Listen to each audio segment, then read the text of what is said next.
আপনি নামাজি, আপনি মুসল্লি, আপনি হাজী সাহেব, তাহাজ্জুদ পড়তে পড়তে কপালে দাগ ফেলে দিছেন। আপনার প্রতিবেশী হিন্দু, ভাবছেন আমার তো পাওয়ার আছে, ওর জমিটা দখল করি। খবরদার।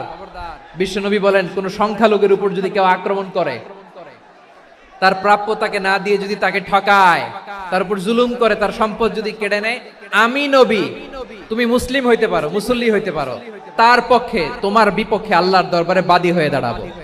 এখানেই শেষ নয়, বিশ্বনবী বলেন, মান কাতালা মুআহাদান, বুখারীর বর্ণনা, মান কাতালা মুআহাদান লাম ইয়ারাহ রাইহাতাল জান্নাহ।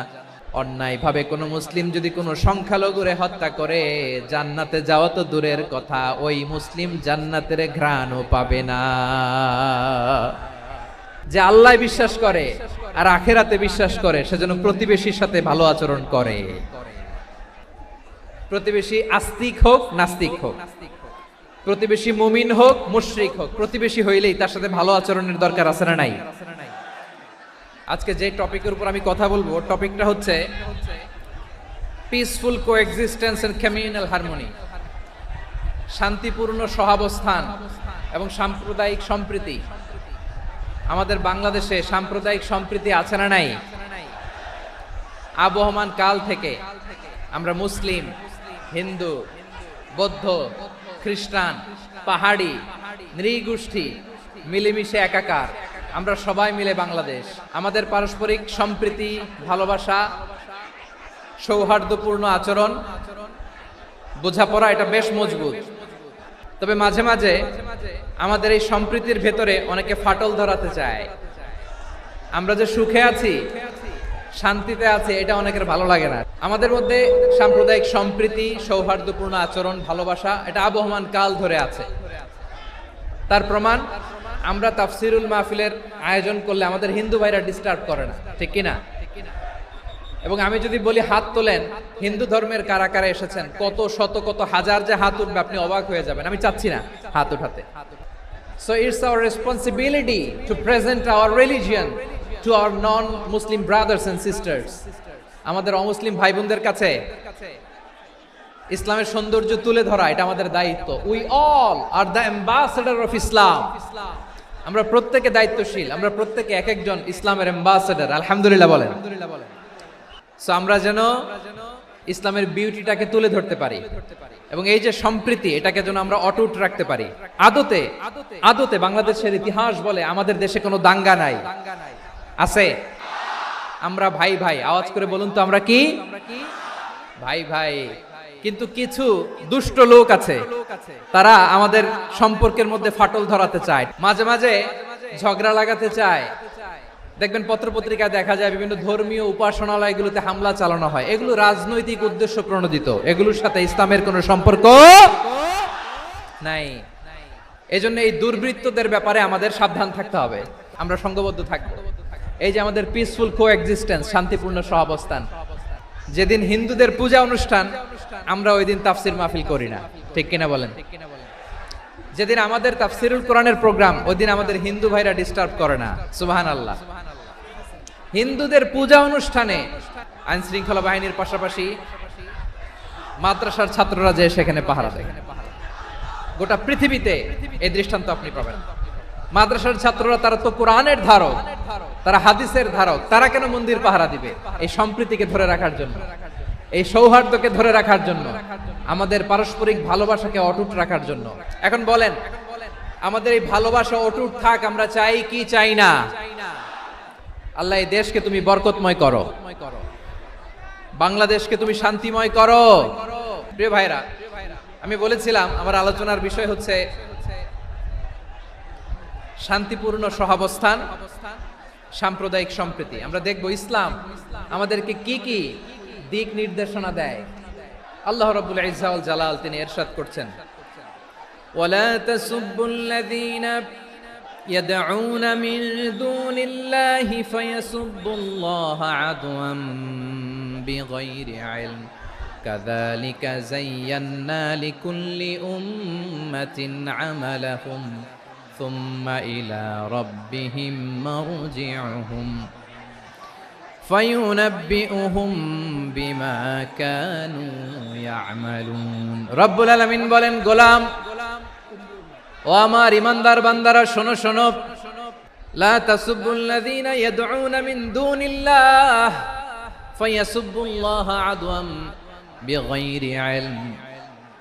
ও আমার বিশ্বাসী বান্দারা, যারা আল্লাহকে ব্যতি রেখে দেব দেবীর পূজা করে, তোমরা খবরদার তাদের গালি দিও না। যদি ওই দেবতাদেরকে গালি দাও, তাহলে ভুলবশত, শত্রুতাবশত তারা তোমাদের রব আল্লাহকে গালি দেবে, ঠিক কিনা?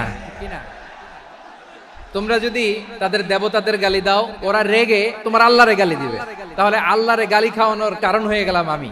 রব্বুল আলামিন বলেন, খবরদার দেবতাদেরকে গালি দিও না, তাহলে ওরা তোমার রব আল্লাহরে গালি দেবে। প্রতিটি জাতির জন্য তাদের কাজকে আমি আল্লাহ সুশোভিত করে রেখেছি, তারা সবাই একদিন আমার কাছেই ফিরে আসবে। এরপর আমি রব্বুল আলামিন তাদের আমলনামা তাদেরকে জানিয়ে দেব। সুবহানাল্লাহ পড়ে। তাহলে প্রিয় ভাইয়েরা, ইসলাম আমাদেরকে শিখায়, সূরাতুল আনআমের 108 নম্বর আয়াত থেকে আমরা বুঝলাম, কোন ধর্মকে ছোট করা যাবে না। অন্য ধর্মকে ছোট করা মানে ইসলামকে ছোট করা।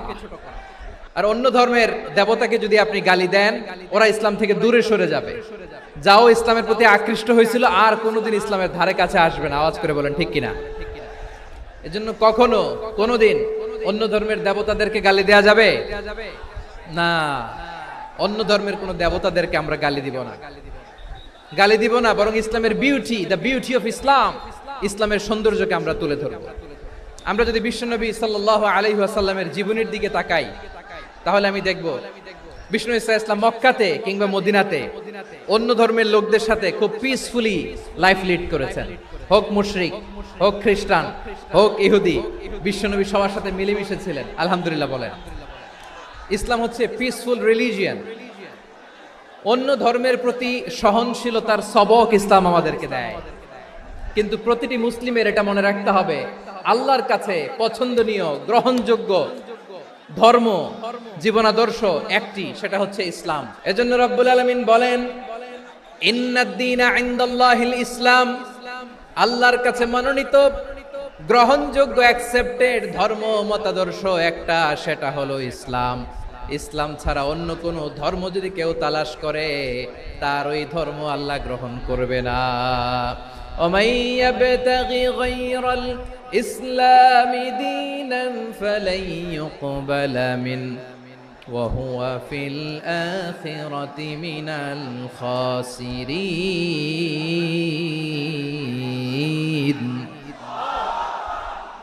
Whoever seek anything except Islam, that won't be accepted from him, and he will be loser in the day of judgment. কিয়ামতের দিন ইসলাম ছাড়া কেউ যদি অন্য কোন ধর্ম তালাশ করেছে দুনিয়াতে, তার এই মতাদর্শ গ্রহণ করা হবে না, and he will be loser, ক্ষতিগ্রস্ত, হাই কোম্পানির ম্যানেজার। ওর আমও শেষ, সালাও শেষ। প্রত্যেক নামাজ শেষে আমরা আল্লাহরে বলি, আল্লাহ রাদিতু বিল্লাহি রাব্বা ওয়া বিল ইসলামি দীনা ওয়া বি মুহাম্মাদিন নাবিয়ান ওয়া রাসূলা। ও আল্লাহ, তোমারে রব হিসেবে পেয়ে আমরা খুশি। ও আল্লাহ, ইসলামকে ধর্ম হিসেবে পেয়ে আমরা খুশি। বিশ্বনবীকে আমাদের রাসূল পেয়ে আমরা খুশি। ইসলাম ছাড়া অন্য কোনো ধর্ম আমরা গ্রহণ করব না। আল্লাহর কাছে অ্যাকসেপ্টেড রিলিজিয়ান একটা, সেটা ইসলাম। তো বিশ্বনবী সাল্লাল্লাহু আলাইহি ওয়াসাল্লাম মক্কাতে কিংবা মদিনাতে খুব পিসফুলি এক্সিস্ট করেছেন, যে কোনো ধর্মের সাথে মিলেমিশে চলেছেন। তার প্রমাণ আমরা যদি রাসূল সাল্লাল্লাহু আলাইহি ওয়াসাল্লামের বায়োগ্রাফির দিকে তাকাই, তাহলে দেখব তিনি মুশরিকদের সাথে পিস ট্রিটি করেছেন, শান্তি চুক্তি, পিস ট্রিটি, পিস এগ্রিমেন্ট। আপনারা হুদাইবিয়ার সন্ধির নাম শুনেছেন? 6ষ্ঠ হিজরিতে বিষ্ণু সাল্লাল্লাহু আলাইহি ওয়াসাল্লাম মুশরিকদের সাথে এই ট্রিটি করেছেন, চুক্তি। আমরা তো মুসলমান বসতে পারি না, আমরা দুই মুসলিম ভাই একসাথে বসে চা খেতে পারি না, গল্প করতে পারি না। বিষ্ণু সাল্লাল্লাহু আলাইহি ওয়াসাল্লাম মুশরিকদের সাথে ট্রিটি করেছেন, হুদাইবিয়ার সন্ধি। এই সন্ধির আগে মক্কা থেকে কেউ মদিনায় যেতে পারে না, মদিনা থেকে কেউ মক্কায় যেতে পারে না। কিন্তু এই সন্ধির পরে ট্রাফিক স্বাভাবিক হয়ে গেল। মক্কার লোকেরা মদিনায় আসতে পারে, মদিনার লোকেরা মক্কায় আসতে পারে। এটাকে বলে সুলহে হুদাইবিয়া, the peace agreement of Hudaybiyyah, শান্তি চুক্তি। আমরা পৃথিবীতে এখন অনেক শান্তি চুক্তির নাম শুনি, এগুলো সব the piece treaty of Hudaibiya থেকে কপি করা। আল্লাহু আকবার। মক্কার পার্ট গেল, পিস এগ্রিমেন্ট করলেন, শান্তি চুক্তি। বিষ্ণু ইসলাম মদিনায় যে কি করলেন? মদিনায় যে বিষ্ণু ইসলাম মদিনা চার্টার করলেন, মদিনা সনদ, সাহিফাতুল মদিনা, এটার বলে মদিনা চার্টার। যে ওয়েস্টে, ইউরোপে, আমেরিকাতে তারা অনেক চার্টার করে, এই সব চার্টার মদিনা চার্টার থেকে কপি করা। আওয়াজ করে পড়েন সুবহানাল্লাহ।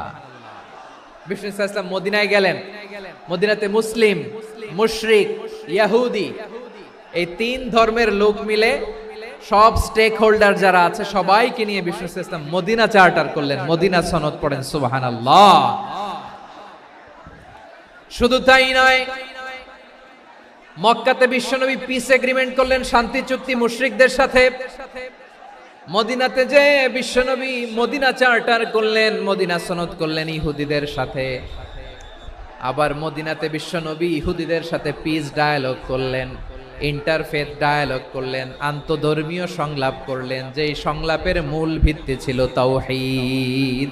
বিশ্বনবী ইহুদিদেরকে ডাকলেন, আহ্বান করলেন, কুল ইয়া আহলাল কিতাবি তাআলাউ ইলা কালিমাতিন সাওয়াইন বাইনানা ওয়া বাইনাকুম আল্লা না'বুদা ইল্লাল্লাহ ওয়ালা নুশরিকা বিহি শাইআন ওয়ালা ইয়াত্তাখিযা বা'দুনা বা'দান আরবাবাম মিন দুনিল্লাহ فإن تولوا فقولوا اشهدوا بأننا مسلمون। বিশ্বনবী মদিনার ইহুদিদের ডেকে বললেন, ও ইহুদিরা, শোনো শোনো, আসো এমন একটা আদর্শের প্রশ্নে আমরা একত্রিত হই, যে আদর্শের প্রচার তোমাদের নবীরাও করেছে, আমিও করি, যে আদর্শের কথা তোমাদের পবিত্র ধর্মগ্রন্থগুলোতে আছে, আমার কোরআনেও আছে, সেটা হলো তাওহীদ।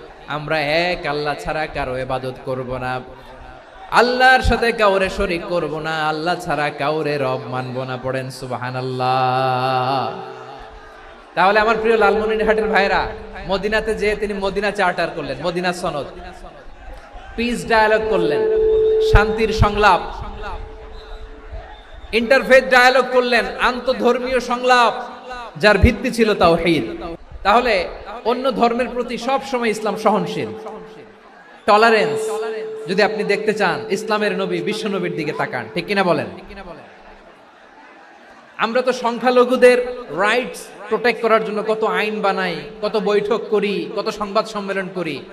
বিষ্ণু সাল্লাল্লাহু আলাইহি ওয়াসাল্লাম সংখ্যালঘুদের রাইটস এর ব্যাপারে, অধিকারের ব্যাপারে যে কথা বলেছেন, শুনলে আপনি অবাক হয়ে যাবেন। বিশ্বনবী বলেন, আলা মান যালামা মুআহাদান আও ইনতাকাসাহু আও কাল্লাফাহু ফাওকা তাআতিহি আও আখাযা মিনহু শাইআন বিগাইরি তিবি নাফসিন ওয়া আনা হাজিজুহু ইয়াউমাল কিয়ামা। খবরদার, জেনে রাখো, কেউ যদি কোনো সংখ্যালঘুর উপরে অত্যাচার করে, কোন সংখ্যালঘুর প্রাপ্য থেকে যদি কেউ কাউকে ঠকায়, সংখ্যালঘুর উপর যদি কেউ কষ্ট দেয়, কোন সংখ্যালঘুর সম্পদ যদি কেউ জোর করে কেড়ে নেয়, আমি কিয়ামতের দিন বিশ্বনবী ওই সংখ্যালঘুর পক্ষে আর ওই মুসলমানদের বিপক্ষে বাদী হয়ে দাঁড়াবো। আল্লাহু আকবার। আপনি নামাজি, আপনি মুসল্লি, আপনি হাজী সাহেব, তাহাজ্জুদ পড়তে পড়তে কপালে দাগ ফেলে দিছেন, আপনার প্রতিবেশী হিন্দু, ভাবছেন আমার তো পাওয়ার আছে, ওর জমিটা দখল করি। বিশ্বনবী বলেন, কিয়ামতের দিন ওই হিন্দুর পক্ষে তোর বিরুদ্ধে আমি বাদী হয়ে দাঁড়াবো। পৃথিবীর কোন ধর্মে এরকম স্টেটমেন্ট পাবেন? পাবেন? আপনি ভাবছেন আপনি নামাজ পড়লে হাজী সাহেব কপালে দাগ ফেলাই দিলে আপনি সেলসেলায় জান্নাতে চলে যাবেন না? খবরদার। বিশ্বনবী বলেন, কোন সংখ্যালঘুর উপর যদি কেউ আক্রমণ করে, তার প্রাপ্য তাকে না দিয়ে যদি তাকে ঠকায়, তার উপর জুলুম করে, তার সম্পদ যদি কেড়ে নেয়, আমি নবী, তুমি মুসলিম হইতে পারো, মুসল্লি হইতে পারো, তার পক্ষে, তোমার বিপক্ষে আল্লাহর দরবারে বাদী হয়ে দাঁড়াবো। যে নবীর সুপারিশ ছাড়া জান্নাতের গেটও দেখা যাবে না, ওই নবী যদি বলে তোর বিপক্ষে আমি বাদী হয়ে দাঁড়াবো, ওই জান্নাতে আর ঢোকার কোনো সুযোগ আমাদের থাকবে? এখানেই শেষ নয়। বিশ্বনবী বলেন, মান কাতালা মুআহাদান, বুখারীর বর্ণনা, মান কাতালা মুআহাদান লাম ইয়ারাহ রাইহাতাল জান্নাহ। কেউ যদি কোনো মুসলিম যদি অন্যায়ভাবে কোনো সংখ্যালঘুকে হত্যা করে, কোনো হিন্দুকে হত্যা করে, কোনো বৌদ্ধরে হত্যা করে, অন্যায়ভাবে কোনো মুসলিম যদি কোনো সংখ্যালঘুরে হত্যা করে, জান্নাতে যাওয়া তো দূরের কথা, ওই মুসলিম জান্নাতের ঘ্রাণও পাবে না। সহিহ বুখারীর বর্ণনা, মান খাতালা মুআহাদান লাম ইয়ারাহ রাইহাতাল জান্নাহ ওয়া ইন্না রিহাহা লা ইউজাদু মিন মাসিরাতি 40 আমা, যে জান্নাতের ঘ্রাণ 40 বছর দূরের রাস্তা থেকেই পাওয়া যায়। সুবহানাল্লাহ পড়েন। এত দূরে থাকতেই জান্নাতের ঘ্রাণ আপনার নাকে এসে ধাক্কা মারবে।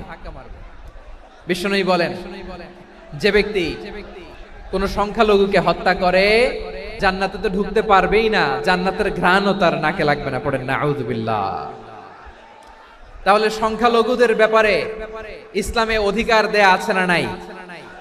এখানেই শেষ না। বিষ্ণু ইসলাম আপনার অমুসলিম প্রতিবেশীর সাথে ভালো আচরণ করতে বলেছে। আমাদের হয় না এটা মুসলিম পাড়া ওটা বৌদ্ধ পাড়া, হয় না? অনেক সময় হয় না এটা আমাদের মুসলিম পাড়া ওইটা হিন্দু পাড়া, এরকম আছে না নাই? হিন্দু যদি আপনার প্রতিবেশী হয় কি করবেন? ওরে কষ্ট দিবেন নাকি?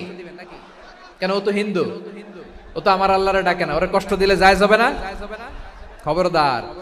বিষ্ণু ইসলাম বলেন, মান কানা ইউমিনু বিল্লাহ ওয়াল ইয়াউমিল আখির ফালিউকরিম জারাহ, যে আল্লাহ বিশ্বাস করে আর আখিরাতে বিশ্বাস করে সেজন্য প্রতিবেশীর সাথে ভালো আচরণ করে। সুবহানাল্লাহ। কলিজা জুড়ায় যায় না আমার নবীর কথাগুলো শুনলে? যে আল্লাহ বিশ্বাস করে, যে আখিরাতে বিশ্বাস করে সেজন্য প্রতিবেশীর সাথে ভালো আচরণ করে। এখানে বলছে মুসলিম প্রতিবেশী বলছে, নামাজি প্রতিবেশী বলছে, আল্লাহওয়ালা প্রতিবেশী বলছে না।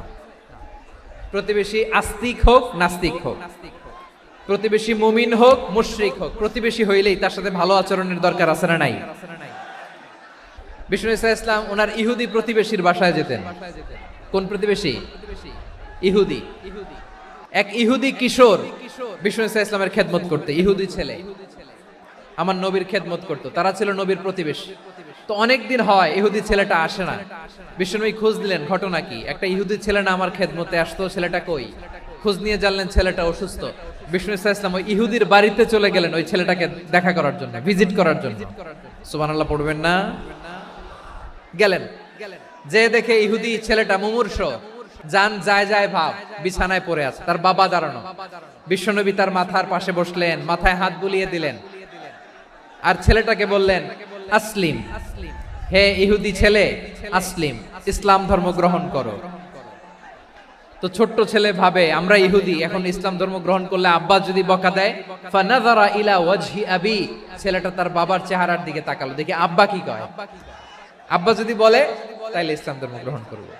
ইহুদি ছেলেটা তার বাবার দিকে যখন তাকালো, ওর বাবা বলে, আতি আবুল কাসিম, আবুল কাসিম যা বলে তাই করো। আবুল কাসিম হচ্ছে বিষ্ণু ইসলামের একটা কুনিয়াত, উপনাম। আমার রাসূলের বড় ছেলের নাম ছিল কাসেম। যেমন দেখবেন আমাদের এলাকায় কারো ছেলের বড় ছেলের নাম যদি হয় আব্দুল্লাহ, এরা আব্দুল্লাহর বাপ বলে ডাকে। কারো বড় মেয়ের নাম যদি হয় ফাতেমা, এরা কি ডাকে? ফাতেমার বাপ বলে না? তো বিষ্ণু ইসলামের বড় ছেলের নাম ছিল কাসেম। ইহুদি বাবা বলল, আতি আবুল কাসেম, আবুল কাসেম যা বলে তাই শোনো, মানে মোহাম্মদ যা বলে তাই শোনো। এই কথা শুনে ছেলে সাহস পাইছে, ছেলে আবার পড়তে আরম্ভ করলো, আশহাদু আল্লাহ ইলাহা ইল্লাল্লাহ ওয়া আশহাদু আন্না মুহাম্মাদার রাসূলুল্লাহ। পড়েন আল্লাহু আকবার। বিশ্বনবীর আহ্বান শুনে ওই আহ্বানে সাড়া দিয়ে ইহুদি ছেলে শাহাদা পড়ে মুসলমান হয়ে গেল। তার হৃদয়টারে ইমানের নূর দিয়ে আলোকিত করে দিল কে? প্রিয় ভাইরা, এবার রাসূল সাল্লাল্লাহু আলাইহি ওয়াসাল্লাম বের হয়ে আসলেন ঘর থেকে আর বললেন, আলহামদুলিল্লাহিল্লাযী আনকাযাহু মিনান নার, প্রশংসা সে আল্লাহর যে আল্লাহ জাহান্নামে চলে যাচ্ছিল প্রায় এমন একটা লোককে মুহূর্তের মধ্যে কালেমায়ে শাহাদাতের বদৌলতে জান্নাতি বানায় দিলেন। আওয়াজ করে পড়েন সুবহানাল্লাহ। এই হাদিস থেকে আমরা কি শিখলাম? What is the moral of the story? এক নাম্বার স্টোরি হলো, প্রতিবেশী ইহুদি হোক হিন্দু হোক, যাবেন, সুসম্পর্ক রাখবেন, উপহার দিবেন, বিপদে পাশে দাঁড়াবেন, তাইলেই তো আপনাদের প্রতি, মুসলমানদের প্রতি তারা আকৃষ্ট হবে। ঠিক কিনা বলেন? আপনি যদি হিন্দুদের সাথে বৌদ্ধদের সাথে নাই মিশেন, নাস্তিকের কাছে নাই যান, তো ইসলামের সৌন্দর্যটা ওরা বুঝবে কেমনে? আমার অনেক হিন্দু পরিচিত ভাই আছে, ওরা আমাদের ইফতারির প্রোগ্রামে এসে একসাথে ইফতারি করে। অনেক মদখোর আমার সাথে বসে একসাথে ডিনার করে, হাফ প্যান্ট পরা, গলায় স্বর্ণের চেইন, হাতে স্বর্ণের ব্রেসলেট, আইসা আমার সাথে ডিনার করছে, আছে এরকম। গাঁজাখোর, আমি বলে আসো, welcome welcome to my dinner, আসো বসো। বসলেই তো আমি ওর ডিএনএ, চিন্তার ডিএনএ চেঞ্জ করে দেওয়ার সুযোগ পাবো। চিল্লায় বলো ঠিক কি না? আসতে হবে আমার কাছে। The door of Islam is open 24/7. সব সময় আমাদের ইসলামের দরজা আমার অমুসলিম ভাইদের জন্য খোলা আছে না নাই? এই হাদিস থেকে দুইটা শিক্ষা। এক নম্বর শিক্ষা, প্রতিবেশী মুসলিম হোক অমুসলিম হোক, যান, অসুস্থ হইলে একটু আপেল নিয়ে যান, আঙ্গুর নিয়ে যান, কমলা নিয়ে যান, তাদের সাথে ভালো আচরণ করেন। ইসলামের বিউটি দেখে, সৌন্দর্য দেখে অবাক হবে, নসিব ভালো হলে কোনোদিন কালিমা পড়ে মুসলমান হয়ে যাবে।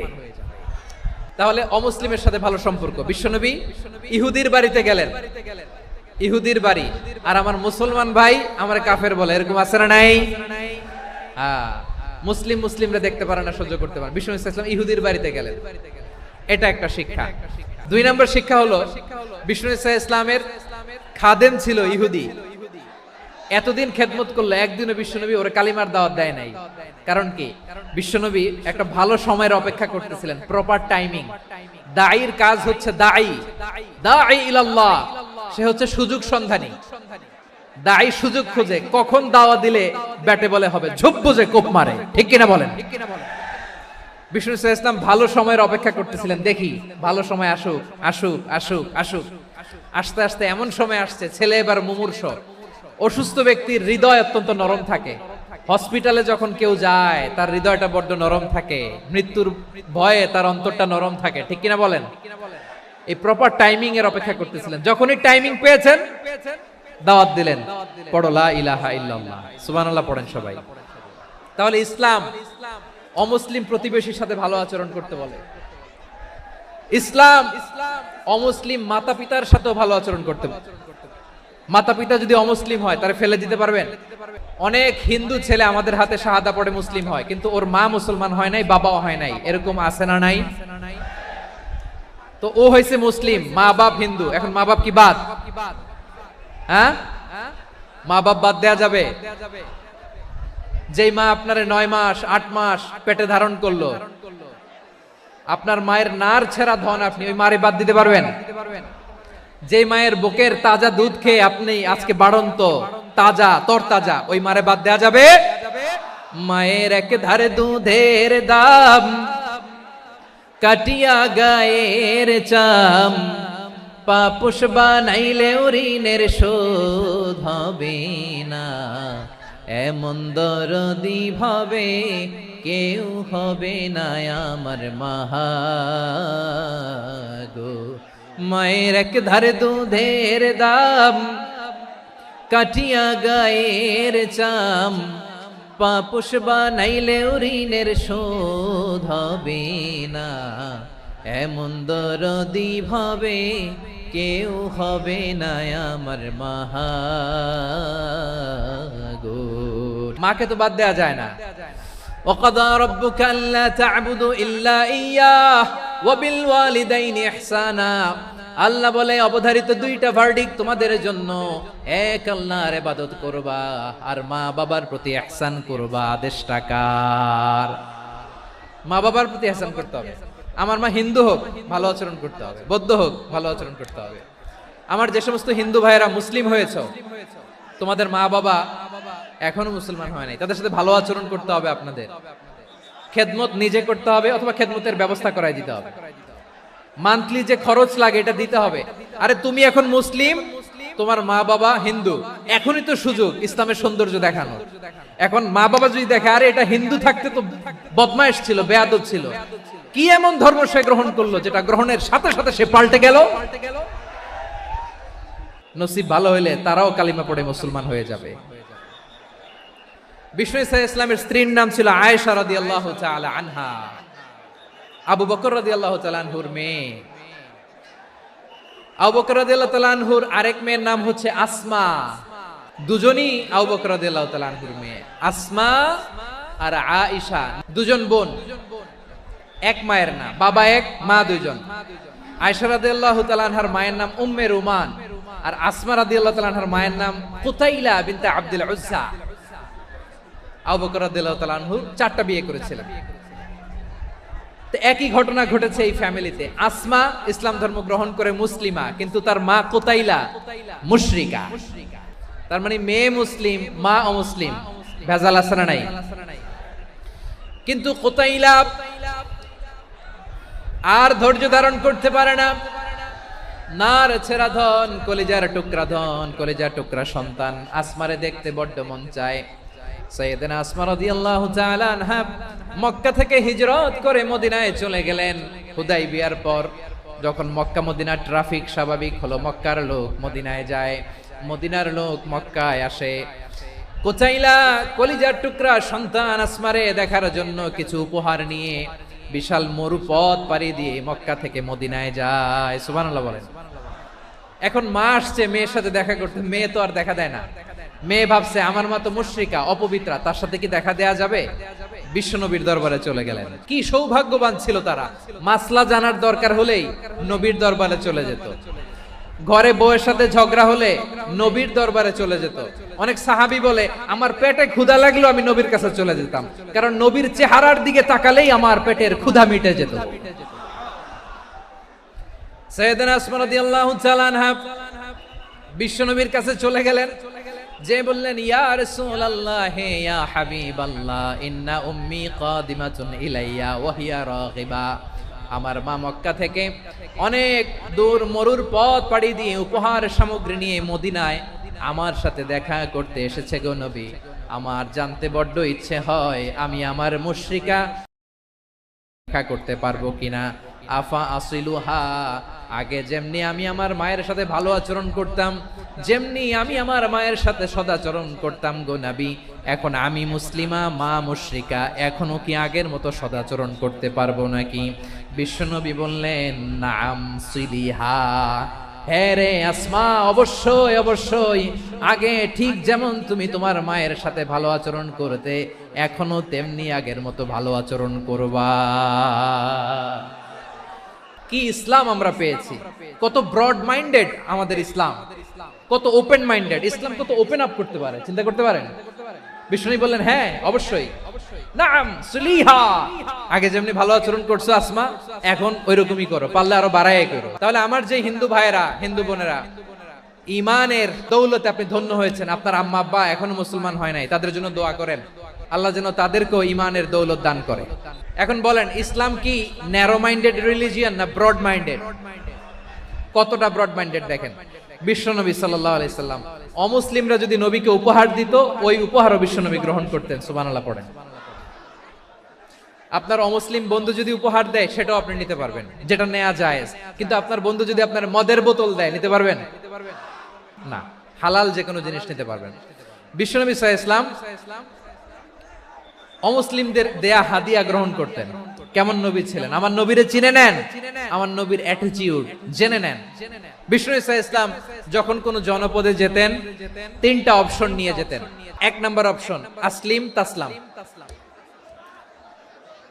নতুন এলাকায় গেলে বলতেন আসলিম তাসলাম, ইসলাম ধর্ম গ্রহণ করো, শান্তিতে থাকবা, আমার ভাই হয়ে যাবা, আমরা ভাই ভাই। ইসলাম মানো, আমরা ভাই ভাই। যদি বলে না ইসলাম মানবো না, ওকে, অপশন নাম্বার 2, মুসলিম হওয়ার দরকার নাই, লা ইকরাহা ফিদ্দিন, ইসলামে কোনো বাড়াবাড়ি নাই। খ্রিস্টান আছো থাকো, বৌদ্ধ আছো থাকো, ইহুদি থাকতে চাও থাকো, কিন্তু আমরা যেহেতু রিজিওনাল সুপার পাওয়ার, আমাদের আন্ডারে থাকো, ট্যাক্স দিয়া থাকো, এটার বলে জিজিয়া। আলেম যারা আছেন বুঝবেন এটার আরবিতে কি বলে, জিজিয়া। You pay us the tax, we will give you the security. তোমরা ট্যাক্স দিবা, আমরা সিকিউরিটি দিব, আমাদের আওতায় থাকবা, কেউ তোমাদেরকে আক্রমণ করতে পারবে না, আমরা নিরাপত্তা দিব। সুবহানাল্লাহ বলেন। ট্যাক্স দাও, আমরা সিকিউরিটি দিব না, এটাও মানি না। বিষ্ণু বলেন তাহলে তলোয়ার আমাদের আর তোমাদের মাঝে ফয়সালা করবে। মুসলিমও হওয়া না, ট্যাক্স দিবা, নিরাপত্তা দিব, আমাদের আমরা সুপার পাওয়ার, আমাদের আন্ডারে থাকবে, এটাও না। তাহলে তোমাদেরকে তো আমরা বিশ্বাস করতে পারি না, কখন না কখন বিশ্বাসঘাতকতা করো, কার সাথে মিলে হাত মিলাও, তলোয়ার আমাদের মাঝে ফয়সালা করবে। তখন তিনি জিহাদের সশস্ত্র সংগ্রামের ঘোষণা দিতেন। সুবহানাল্লাহ পড়েন। দেখেন পশ্চিমারা জেহাদকে এইভাবে চিত্রায়িত করে না, ওরা জেহাদ বলতে বুঝায় তলোয়ার হাত কাটো গলা কাটো না, জিহাদ সশস্ত্র সংগ্রাম 3 নম্বরে। অধিকাংশ ক্ষেত্রেই বিশ্বনবীর সুন্দর আচরণ দেখে, আরে আমার নবীর যে নুরানি চেহারা, অনেকে তো কেবল সিরেফ চেহারাটা দেখেই কালিমা পড়ে মুসলমান হয়ে গিয়েছে। যারা মুসলিম হয় নাই তারা তাদের ইসলামেই বলবৎ ছিল, ট্যাক্স দিয়ে ইসলামের আন্ডারে ছিল। যারা এটাও মানে নাই ওইটাও মানে নাই, তাদের বিরুদ্ধে জিহাদ। বিষ্ণু ইসলাম 7ম হিজরিতে যখন খায়বার বিজয়ের পরে ইসলাম রিজিওনাল সুপার পাওয়ার হিসেবে আত্মপ্রকাশ করলো, বিশ্বনবী চিঠি লিখলেন অন্যান্য সুপার পাওয়ারের কাছে, রাষ্ট্রীয় চিঠি লেখে এক রাষ্ট্রপ্রধান আরেক রাষ্ট্রপ্রধানের কাছে। এই যে 24-এর ছাত্র নাগরিক অভ্যুত্থানে, এই অভ্যুত্থান যখন শুরু হয়, আমি তখন সাউথ আফ্রিকাতে একটা স্ট্যাটাস দিয়েছিলাম, কোটা নয় গোটা দেশ সংস্কার করা লাগবে। আমাদের ইউনাইটেড আরব আমিরাতের বাংলাদেশি ভাইরা তারা সেখানে রাস্তায় নেমে এসেছিল, জানেন? ওইখানে ডেমনস্ট্রেশন করা যায় না, সেখানকার সরকার তাদেরকে যাবজ্জীবন দিয়েছিল। তখন আমাদের এই যে প্রধান উপদেষ্টা ডক্টর মোহাম্মদ ইউনূস সরাসরি G2G বলে, এটারে G2G, government to government, G2G, উনি চিঠি লিখলেন যে তাদেরকে, ইউর হাইনেস, হে সম্মানিত আমির, আপনি আমার এই চিঠির কারণে আমার সম্মানে এই 53 জন বাংলাদেশিকে মাফ করে দেন। এই চিঠির বদৌলতে বেকসুর খালাস পেয়ে গিয়েছিল আমাদের ভাইরা, জানেন না এই ঘটনা আপনারা? তাহলে গভর্নমেন্ট টু গভর্নমেন্ট চিঠি দেওয়া হয়। 7ম হিজরিতে বিষ্ণু ইসলাম সব সুপার পাওয়ারের কাছে চিঠি দিলেন, রোমান সম্রাটের কাছে, পারস্য অধিপতির কাছে, মিশরের অধিপতির কাছে, সবার কাছে চিঠি লিখলেন। চিঠির ভাষা ছিল এরকম, মিন মুহাম্মাদিন রাসূলিল্লাহ ইলা মুকাওকিস আযীমিল কিবত, মুহাম্মদ রাসূলুল্লাহর পক্ষ থেকে মিশরের বাদশার কাছে, আসলিম তাসলাম, ইসলাম মানো শান্তিতে থাকবা, সালামুন আলা মান ইত্তাবাআল হুদা, শান্তি তার জন্য যে হেদায়েতের অনুসরণ করে। সুবহানাল্লাহ পড়েন। তো এই চিঠি অনেকে ভালোভাবে রিসিভ করেছে, অনেকে এই চিঠি পাওয়ার পরে নবীর কাছে আবার ইন রিটার্ন উপহার পাঠিয়েছে। মিশরের বাদশা মুকাওকিস তিনি বিশ্বনবীকে বিশাল এক উপহারের ডালি পাঠিয়েছেন। মিশরের বাদশা মুকাওকিস ছিলেন ধর্মে খ্রিস্টান। কি উপহার দিয়েছিল আমার নবীকে? 1000 স্বর্ণমুদ্রা, 2টা খ্রিস্টান দাসী, একজনের নাম মারিয়া বিনতে শামউন আল কিবতিয়া, আরেকজনের নাম সিরিন বিনতে শামউন আল কিবতিয়া। একজন খ্রিস্টান দাস 20 থান কাপড় জামা বানানোর জন্য, আমরা নবী যেন সেলাই করে জামা বানাতে পারে এজন্য 20 থান কাপড়। এরপরে একটা গাধা যেটার নাম ছিল উফাইর, আর একটা খচ্চর, এটার নাম ছিল দুলদুল। খচ্চর চিনেন? গাধা আর ঘোড়ার ক্রসিং এ যে প্রাণীটা দুনিয়াতে আসে ওটার খচ্চর বলে। তো এই যে সুপার পাওয়ার খ্রিস্টান বাদশার কাছে নবী চিঠি লিখলেন, ওই খ্রিস্টান বাদশা আমার নবীকে উপহার দিল, বিশ্বনবী এই উপহারগুলো সানন্দে গ্রহণ করেছে। তাহলে অমুসলিম কেউ যদি আপনাকে উপহার দেয়, হালাল উপহার হলে আপনি গ্রহণ করতে পারবেন। অনুরূপভাবে পারস্যের বাদশা, রোম সম্রাট বিশ্বনবীকে উপহার পাঠিয়েছেন, আমার নবী সবগুলো উপহার গিফট গ্রহণ করেছেন।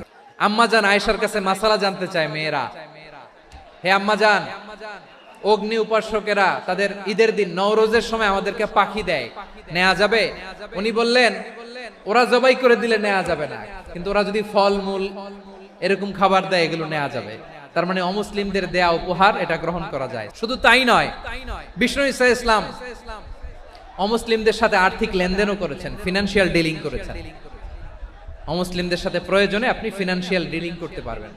আমরা প্রায় দেখি বাজারের মিষ্টির দোকানগুলো আমার হিন্দু ভাইদের, তারপরে যে বারবার শপ, চুল কাটে যে নাপিত, অধিকাংশ নাপিতের দোকানে কারা? আমার হিন্দু ভাইরা। আপনি চুল কাটতে পারবেন কিনা? পারবেন। তার দোকান থেকে দই মিষ্টি কিনতে পারবেন কিনা? হ্যাঁ, আমার মুসলিম ভাইয়ের দোকান থাকলে ওইটারে আমি বেশি প্রায়োরিটি দিব, ঠিক কিনা? কিন্তু যদি তাদের সার্ভিস নিতে চান, প্রোডাক্ট নিতে চান, পারবেন। তার দলিল সহিহ বুখারী, আম্মা জান আয়েশা রাদিয়াল্লাহু তাআলা আনহা বলেন, ইশতারা রাসূলুল্লাহ সাল্লাল্লাহু আলাইহি ওয়াসাল্লাম মিন ইয়াহুদিয়িন তুআমান ওয়া রাহানাহু দিরআহু মিন হাদিদ। রাসূল সাল্লাল্লাহু আলাইহি ওয়াসাল্লাম এক ইহুদির কাছ থেকে, কার কাছ থেকে?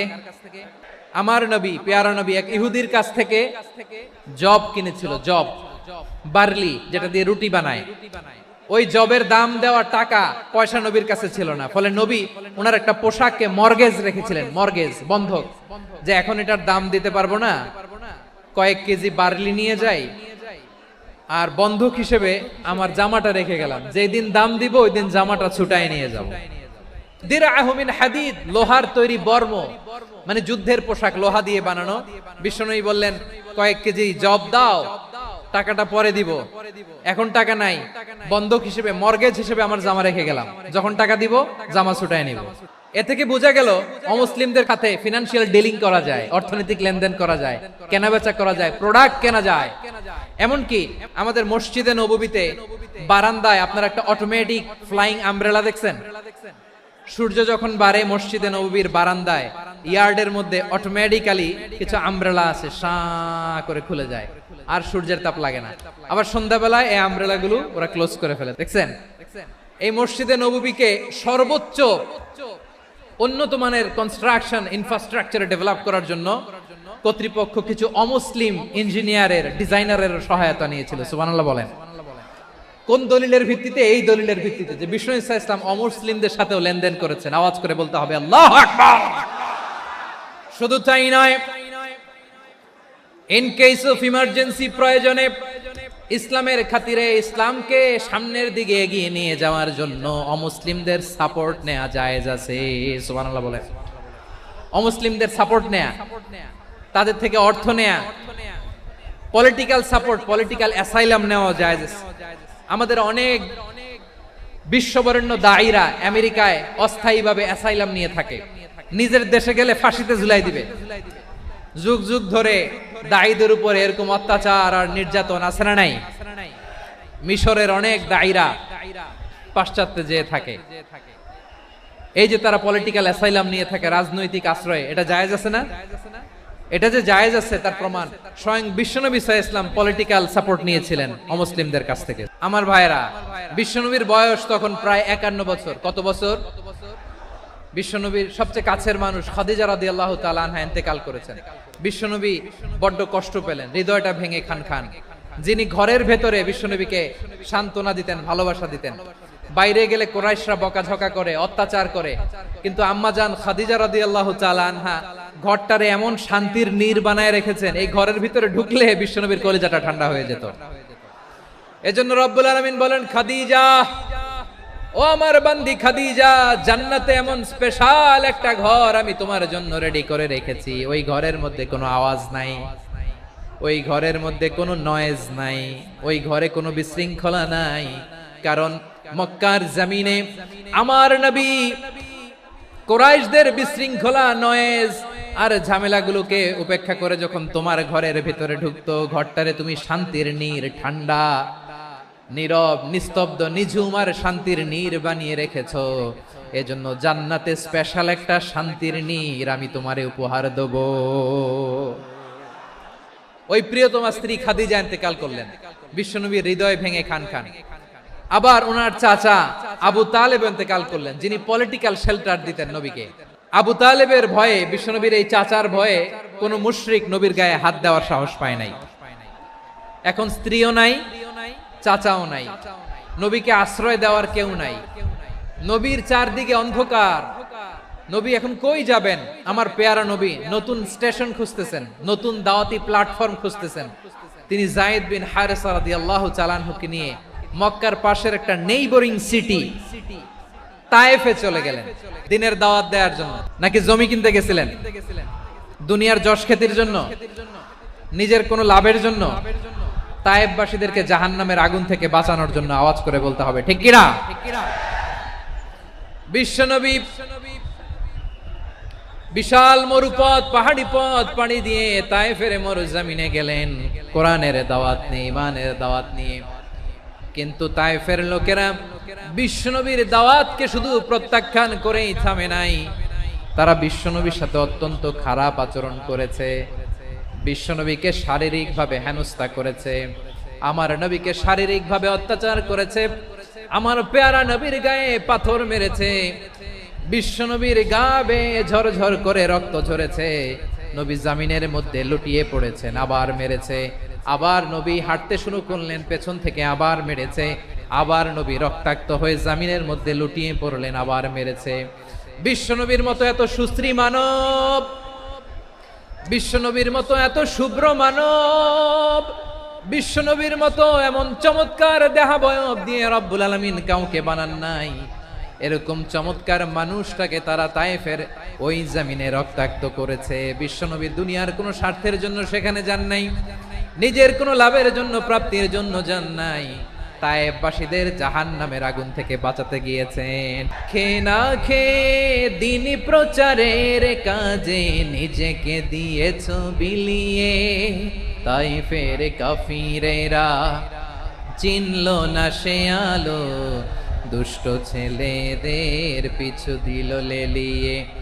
পাথরের আঘাতে ক্ষত বিক্ষত হয়ে সারা শরীর থেকে রক্ত ঝরে। হে রাসূল তোমাকে ভুলি আমি কেমন করে, হে রাসূল তোমাকে ভুলি আমি কেমন করে। পারেন না আপনারা? ধরুন আমার সাথে। হাজার ব্যথা বেদনার পরে ফিরে আসনি তুমি আপন ঘরে। দিনের আলো তুমি ছড়িয়ে দিতে চলে গেলে মদিনায় মক্কা ছেড়ে। হে রাসূল তোমাকে ভুলি আমি কেমন করে, হে রাসূল তোমাকে ভুলি আমি কেমন করে। প্রিয় ভাইরা, তায়েফের ছেলেরা নবীকে রক্তাক্ত করলো। আমার নবী কই যাবে? কই যাবে? মক্কায় জায়গা নাই, তায়েফে জায়গা নাই। তায়েফ থেকে ভারাক্রান্ত মন নিয়ে আমার নবী মক্কায় ফিরে আসলেন। বিশ্ব নবী মক্কায় ঢুকতে পারেন না। মক্কার মরুভূমির দিকে তাকিয়ে, উপত্যকার দিকে তাকিয়ে বিশ্বনবী ধা ধা করে কাঁদেন, ঝরঝর করে। নবীর চেহারা মোবারক থেকে চোখের পানিগুলো বেয়ে বেয়ে পড়ে। আমার জন্মস্থান, আমার শৈশব, কৈশোর, যৌবন কেটেছে এই মক্কায়। আমার এলাকায় আমি ঢুকতে পারি না। বিশ্বনবী মক্কার অনতি দূরে দাঁড়িয়ে জায়েদকে পাঠালেন, জায়েদ যাও দেখো কেউ আমাকে সাপোর্ট করার মতো আছে কিনা, যাও অমুকের কাছে যাও। জায়েদ গেলেন, তারাও প্রত্যাখ্যান করে ফিরিয়ে দেয়। বিশ্বনবী বললেন যাও অমুক লোকের কাছে যাও, তিনিও প্রত্যাখ্যান করে ফিরিয়ে দিলেন। কেউ বিশ্বনবীকে আশ্রয় দিতে রাজি হয় না। নিজ জন্মভূমিতে বিতাড়িত বিশ্বনবী, সর্বশেষ বিশ্বনবী বললেন যাও মুতঈম ইবনে আদির ঘরে যাও। মুতঈম ইবনে আদি মুশরিক, তার কাছে যাও। গেলেন, মুতঈম ইবনে আদি রাজি হয়ে গেল। দেখেন অনেক বিপদের সময়ও আমি নিজে সাক্ষী, সামাজিক ভাবে, রাজনৈতিক ভাবে কত ঝঞ্ঝা, কত ষড়যন্ত্র, কত কনস্পাইরেসি পারি দিয়ে আমাদেরকে সামনে এগিয়ে যেতে হয়। এই শত্রুদের ভেতরেও একজনকে দাঁড় করিয়ে দেয় যে আল্লাহর কোরআনের জন্য রেডি হয়ে যায়। পড়েন সুবহানাল্লাহ। মুতঈম ইবনে আদি, আল্লাহ তার মনকে নরম করে দিলেন। মুতঈম বলে মুহাম্মদ আমি তোমাকে আশ্রয় দিব। তার দুই ছেলেকে পাঠালেন, যাও খোলা তলোয়ার নিয়ে, স্কট দিয়ে, গার্ড অফ অনার দিয়ে মুহাম্মদকে মক্কায় ঢুকাও আর বলো আমি আমান দেব। আমান কি দিব? আমান মানে সিকিউরিটি, নিরাপত্তা। সিকিউরিটি ছাড়া, আমান দেওয়া ছাড়া কেউ থাকতে পারতো না মক্কায়। দুই ছেলে বিষ্ণু ইসা ইসলামকে নিয়ে আসলো। নবী কাবার চারদিকে তাওয়াফ করলেন, নামাজ পড়লেন। আবু জাহেল, উতবা, শাইবা, ওয়ালিদ ইবনে মুগীরা সবাই দেখে, কেউ কিছু করতে পারে না। কারণ মুতঈম ইবনে আদি ঘোষণা দিয়েছেন আমি মুহাম্মদকে আমান দিয়েছি, মুহাম্মদের গায়ে যেন কেউ স্পর্শ না করে। আওয়াজ করে পড়েন সুবহানাল্লাহ। নবীর এই বিপদ কালে মুহূর্তে মুতঈমের হৃদয়টারে নরম করে দিল কে? এই মুতঈম কি মুসলিম ছিল না মুশরিক? তাহলে মুশরিকের কাছ থেকে নবী পলিটিক্যাল অ্যাসাইলাম, আধুনিক রাষ্ট্রবিজ্ঞানের ভাষায় পলিটিক্যাল অ্যাসাইলাম, যেটাকে বলে রাজনৈতিক আশ্রয়, ওনার আমান বা নিরাপত্তার এই ঘোষণায় তিনি মক্কায় ঢুকলেন। যতদিন নিরাপত্তা ছিল ছিলেন। মুতঈম যখন মারা গেল, বিষ্ণু ইসলাম হিজরত করে মদিনায় চলে গেলেন। সুবহানাল্লাহ। কিন্তু মুতঈম যে বিশ্বনবীর উপকার করছে এটা বিশ্বনবী ভুলে নাই। আমাদের অনেকে আছে উপকার করার পরে আর খেয়াল থাকে না, এরকম আছে না নাই? আমার নবী ভুলে নাই। বদরের প্রান্তরে 70 জন কাফেরকে যখন বন্দী করে বিশ্বনবীর সামনে হাঁটু গেড়ে দাঁড় করানো হলো, বসানো হলো, 70 জন কাফের। কয়জন? বিশ্বনবী তাদের দিকে তাকিয়ে বললেন, সহিহ বুখারীর বর্ণনা, লাউ কানাল মুতঈম ইবনে আদি হাইয়ান সুম্মা কাল্লামানি হাউলা ইন্নাতনা লা তারাকতুহুম লাহু। বদরের প্রান্তরে 70 জন বন্দী কাফিরের দিকে তাকিয়ে আমার নবী বললেন, আজকে মুতঈম ইবনে আদি যদি বেঁচে থাকতো আর তোমাদের 70 জনের ব্যাপারে যদি মুতঈম এক বাক্যে একটা সুপারিশ করত, তার সম্মানে আজকে তোদের সবাইকে আমি মাফ করে দিতাম। বিশ্বনবী মুতঈমের এই সাহায্যের কথা বলে নাই। 70 জন মুশরিক হাঁটু গেড়ে বসা, নবী চাইলে এখনই এক্সিকিউশন অর্ডার দিতে পারে। তিনি বললেন, আজকে যদি মুতঈম বেঁচে থাকতো আর মুতঈম যদি তোদের জন্য সুপারিশ করতে, এই আবর্জনাগুলোর ব্যাপারে সুপারিশ করতে, আমি মুহূর্তেই তোদেরকে এমনি মাফ করে দিতাম। শুধু তাই নয়, যাকে যে সম্মান দেয়ার আমার নবী দিতেন, হোক আস্তিক হোক নাস্তিক, হোক মুসলিম হোক অমুসলিম। রোমান সম্রাটের কাছে বিশ্বনবী যখন চিঠি লিখলেন মিন মুহাম্মদ রাসূলিল্লাহ ইলা হিরাকলা আযীমির রোম, মুহাম্মদের পক্ষ থেকে হিরাক্লিয়াসের কাছে, যিনি হচ্ছেন আযীমির রোম, এটা নবী নিজ থেকে বানায় লিখছেন অতিরিক্ত সম্মান দিয়ে।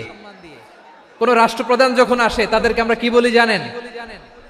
তার নামের শেষে HE এটা লিখতে হয়, H.E. মানে হিজ এক্সেলেন্সি। কি লেখে? হিজ এক্সেলেন্টি অথবা ইউর হাইনেস, ইউর ম্যাজেস্টি। দেখেন, বিশ্বনবী সাল্লাল্লাহু আলাইহি ওয়াসাল্লাম সব নবীদেরও নবী, তিনি একজন মুশরিক খ্রিস্টান সম্রাট, রোমান সম্রাটের কাছে চিঠি লিখতে যায়, লিখতেছে ইলা হিরাকলা আযীমির রোম, হিরাক্লিয়াসের কাছে আমার চিঠি, যিনি রোমের আযীম, হিজ হাইনেস, মানে রোমের অনেক সম্মানিত এক বাহাদুর। আওয়াজ করে বলেন সুবহানাল্লাহ। তার মানে যাকে যে সম্মান দেয়ার এটা বিশ্বনবী দিতেন। এমনকি যেই ইহুদিরা ভালো ছিল, এই ইহুদিদেরও প্রশংসা করেছেন বিশ্বনবী মুহাম্মদুর রাসূলুল্লাহ সাল্লাল্লাহু আলাইহি ওয়াসাল্লাম। এক ইহুদির প্রশংসা করেছেন বিশ্বনবী। ইহুদির কার? আমি তো আমার ভাইয়ের প্রশংসা করি না, আমি তো এক আলেম আরেক আলেমরে স্পেস দেই না, আমি তো এক দায়ী আরেক দায়ীর সাথে বসতে চাই না। আমার নবী ইহুদির প্রশংসা করে। কার প্রশংসা? ওই ইহুদির নাম ছিল মুখাইরিক। সিরাত গ্রন্থ ঘাটলে পাবেন। তিনি বলেছেন মুখাইরিক খাইরু ইয়াহুদ, Mukhayriq is the best of the Jews. জুইশদের মধ্যে সে সবচেয়ে ভালো। কেন প্রশংসা করলেন তার? এর কারণ মদিনা চার্টারে কথা ছিল সব ধর্মের মুসলিম, মুশরিক, ইহুদিরা মিলে মদিনাকে রক্ষা করবে। কিন্তু তৃতীয় হিজরিতে যখন উহুদের যুদ্ধ শুরু হলো, সবার কথা ছিল যেই আক্রমণ করে আমরা মদিনাকে বাঁচাবো। কোন শহরকে বাঁচাবো? মদিনাকে। কিন্তু কুরাইশরা যখন অ্যাটাক করলো, ইহুদিরা আর আসে না, ইহুদিরা আর বেরোয় না। বিষ্ণু বললেন, ওহে ইহুদিরা, তোমরা না চুক্তি করলে আমার সাথে যে মদিনা বাঁচাতে সবাই ঝাঁপিয়ে পড়বো, আসো। একটা ইহুদিও বেরোয় না, কেউ আসে না সেদিন, একজন ছাড়া। তার নাম মুখাইরেক। তার নাম কি? মুখাইরেক বাহাদুরের মতো ঘোড়সাওয়ার হয়ে বেরিয়ে গেলেন এবং বললেন, গোটা ইহুদি সাম্রাজ্যের একজনও যদি না আসে, আমি মুখাইরেককে কেউ ঘরে আটকে রাখতে পারবে না। বেরিয়ে আসলেন, এসে বললেন, আমি মুহাম্মদের পক্ষে যুদ্ধ করব। আমি মারা গেলে আমার সম্পদ আমার উত্তরাধিকারীরা পাবে না, আমার সম্পদ তোমরা মুহাম্মদকে দিয়ে দিবা। সুবহানাল্লাহ বলেন। উহুদের ময়দানে 70 জন মুসলমান শহীদ হলো। এই ইহুদি, সেও মুসলমানের পক্ষে যুদ্ধ করে নিহত হলো। মুসলিমদের লাশ যখন নিয়ে আসা হলো, এই মুখাইরিকের লাশও নিয়ে আসা হলো। মুসলিমদের লাশের পাশে মুখাইরিকের লাশ দেখে বিশ্বনবী মুখাইরিকের প্রতি অনেক খুশি হলেন। আর বিশ্বনবী খুশি হয়ে বললেন, মুখাইরিক খায়রু ইয়াহুদ, মুখাইরিক যদিও তুমি ইহুদি, তারপরেও তুমি সব ইহুদিদের মধ্যে সেরা ইহুদি। পড়েন সুবহানাল্লাহ। আমার নবী ইহুদিকেও সম্মান দিতে কার্পণ্য করে নাই। আওয়াজ করে বলেন আল্লাহু আকবার। এজন্য অমুসলিম হইলেই তারা আমাদের শত্রু নয়। শত্রু কারা? যে সমস্ত অমুসলিম আমাদেরকে নিশ্চিহ্ন করে দিতে চায়, যে সমস্ত অমুসলিম আমাদের ভূখণ্ড থেকে আমাদেরকে তাড়িয়ে দিতে চায়, যে সমস্ত অমুসলিম আমার ধর্ম নিয়ে তুচ্ছতাচ্ছিল্য করে চিল্লায় বলেন ঠিক কিনা, তারা আমাদের শত্রু। সাধারণ অমুসলিমরা আমার শত্রু নয়। এই যে হিন্দুরা থাকে, এরা আমার ভাই, বৌদ্ধরা আমার ভাই, খ্রিস্টানরা আমার ভাই, ইহুদিরা আমার ভাই। তারা দিনই ভাই নয়, তারা মায়ের পেটের ভাই নয়, তারা মানবিক দিক থেকে ভাই। ও মানুষ, আমিও মানুষ। ইসলাম মানুষকে সম্মান করে। সাধারণ অমুসলিম আমাদের শত্রু নয়। আপনি জানেন নিউ ইয়র্কে, আমি তো নিউ ইয়র্কে ছিলাম অনেকদিন, ওখানে ফিলিস্তিনিদের পক্ষে যখন আমরা মিছিল করেছি, অনেক ইহুদি আমাদের সাথে মিছিলে দাঁড়িয়েছে। কারণ ওরাও জানে এই ভূখণ্ড ফিলিস্তিনিদের ভূখণ্ড। আওয়াজ করে বলো লালমনিরহাট ঠিক কিনা। তো তারা কি আমাদের শত্রু? না। অনেক খ্রিস্টান আমাদের সাথে আমাদের স্বার্থ রক্ষায় আমাদের পাশে দাঁড়িয়েছে। খেয়াল রাখবেন, হিন্দু আর হিন্দুত্ববাদ এক নয়, ইহুদি ধর্ম আর জায়নিজম এক নয়। এই যে ফিলিস্তিনের ভাইরা, তারা তাদের স্বাধীনতা সংগ্রামের জন্য লড়াই করছে, করে যাচ্ছে, আমরা এটাকে সমর্থন জানাই। চিল্লায় বলো ঠিক কিনা? কাশ্মীরের ভাইরা স্বাধীনতার জন্য সংগ্রাম করছে, আমরা সেই সংগ্রামকে সমর্থন জানাই। যারাই আমাদের ইসলামকে নিশ্চিহ্ন করতে চায় তাদের বিরুদ্ধে আমাদের সংগ্রাম। ওই সমস্ত দুর্বৃত্তদের সাথে আমাদের কোনো সম্পর্ক নাই। আমরা যদি ঐক্যবদ্ধ থাকতে পারি, ওই দুর্বৃত্তরা চান্স পাবে না। আবু তালেব নবীর চাচা, মুশরিক, মারা গিয়েছে মুশরিক অবস্থায়, কিন্তু আজীবন আমার নবীকে আগলে রেখেছে, আমার নবীকে সাপোর্ট করেছে, ভালোবেসেছে। আবু জাহেল মুশরিক, মারা গিয়েছে মুশরিক হিসেবে, আজীবন আমার নবীর বিরুদ্ধাচরণ করেছে। আবু জাহেলের শক্তি, সামর্থ্য, স্ট্র্যাটেজি, প্ল্যান সব আমার নবীর বিরুদ্ধে ছিল। আবু জাহেলের কারণে একটা দিন শান্তিতে আমার নবী মক্কায় ঘুমাতে পারে নাই। চিল্লায় বলেন ঠিক কিনা? এজন্য রব্বুল আলামিন বলেন, লা ইয়ানহাকুমুল্লাহু আনিল্লাযীনা লাম ইউকাতিলুকুম ফিদ-দীন ওয়া লাম ইখরিজুকুম মিন দিয়ারিকুম আন তাবাররুহুম ওয়া তুকসিতু ইলাইহিম ইন্নাল্লাহা ইউহিব্বুল মুকসিতিন।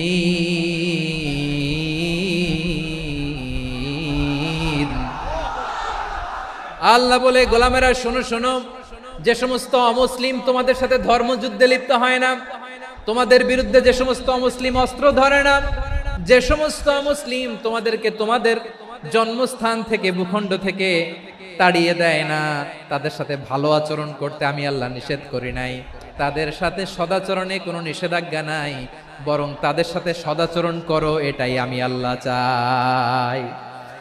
তাহলে আমার যে অমুসলিমরা আমাদের সাথে শত্রুতা করে না, তুচ্ছতাচ্ছিল্য করে না, আমাদের ভূমি থেকে আমাদেরকে উচ্ছেদ করতে চায় না, আমাদের বিরুদ্ধে অস্ত্র ধরে না, ওই অমুসলিম ভাইদের সাথে আমাদের কোনো দ্বন্দ্ব আছে? কোনো বিরোধ আছে? বরং আছে ভালোবাসা। বরং আছে কি? এই ভালোবাসা দিয়ে আমরা বিশ্ব জয় করব। রাজি আছো মুসলমান? আমাদের পুঁজি ভালোবাসা। আমাদের পুঁজি কি? আমার এই পুরো আলোচনা থেকে the religious coexistence, peaceful coexistence, শান্তিপূর্ণ সহাবস্থান, কমিউনাল হারমোনি, এই সাম্প্রদায়িক সম্প্রীতি, এই আলোচনা থেকে কি বুঝলেন? ইসলাম কি ন্যারো মাইন্ডেড না ব্রড মাইন্ডেড? এই ব্রড মাইন্ডেড হৃদয় নিয়ে, ভালোবাসা দিয়ে আমরা বিশ্ব জয় করতে চাই। রাজি আছেন? আল্লাহ কবুল করুক। আমরা সবাই পড়ি আমিন। আমার প্রিয় মায়েরা, বোনেরা, আপনাদের জন্য একটা হাদিস বলে শেষ করব। বিশ্বনবী বলেন, আমার মায়েরা খেয়াল করে শুনুন, বিশ্বনবী আপনাদের উদ্দেশ্য করে বলেন, আল মারআতু ইযা সাল্লাত খামসাহা ওয়া সামাত শাহরাহা হাফিজাত ফুরুজাহা আতাআত বা'লাহা ফালতাদখুল মিন আইয়ি আবওয়াবিল জান্নাতি শাআত। বিশ্বনবী আপনাদেরকে 4টা কাজের কথা বলেছেন, খুব বেশি না। 4টা করলে 8 জান্নাতের দরজা সব খোলা। কোনটা দিয়ে যাবেন? যেটা দিয়ে মনে চায়। 1 নাম্বার 5 ওয়াক্ত নামাজ। আমার বোনেরা জোহরের নামাজ পড়তে পড়তে এটা আসরে নিয়ে যায়, আসর পড়তে পড়তে মাগরিবে নিয়ে যায়, এরকম আছে না নাই? আমার বোনেরা এটা করবেন না। ইন্নাস সালাতা কানাত আলাল মুমিনিনা কিতাবাম মাওকুতা, সময় মতো পড়বেন। সামাত শাহরা, রমাদানের রোজাগুলো রাখবেন। হাফিজাত ফুরুজাহা, যে নারী তার চরিত্রকে হেফাজত করে, তার প্রাইভেট হেফাজত করে, তার লজ্জাস্থান হেফাজত করে। ও মায়েরা, আপনার এই গর্ভ যে কত দামি আপনি জানেন না। আপনার এই গর্ভ থেকে জন্মাবে আগামীর সালাহুদ্দিন আল আইয়ুবী। আপনার গর্ভ থেকেই জন্মাবে ইমাম আল মাহদি আল মুনতাজার। আপনার পেট থেকে জন্মাবে আবু সাইদের মতো বীর সৈনিক। আপনার পেট থেকে জন্মাবে মুগ্ধের মতো বীর মুজাহিদ। আপনি জানেন না কে আসবে আপনার পেট থেকে। সময়টাকে কাজে লাগান, ইসলামকে বুঝেন, মানেন, আমাদের ইসলামিক লেকচারগুলো শোনেন।